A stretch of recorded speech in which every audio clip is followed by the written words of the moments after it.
2 R4 or R5 rudder zincs. You have 2 bow thruster zincs and 2 stern thruster zincs. They are all 4 the same size, so I will get the specific size in the notes.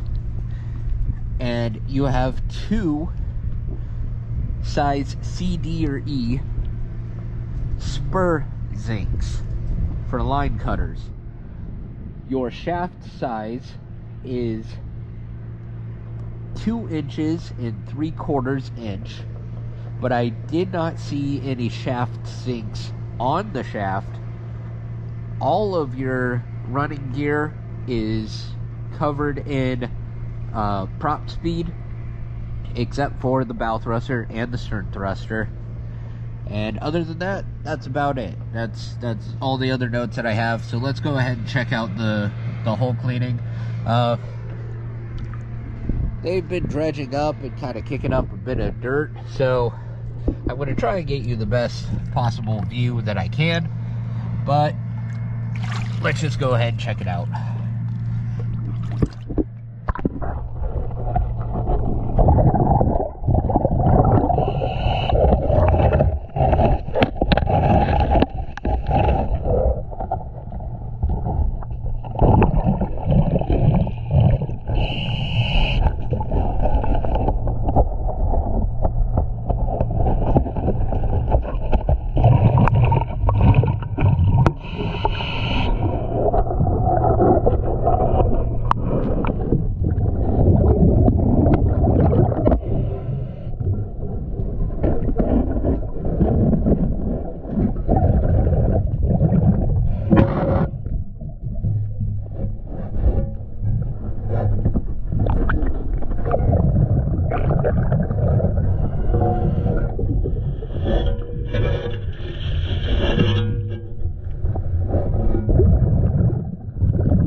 DS die.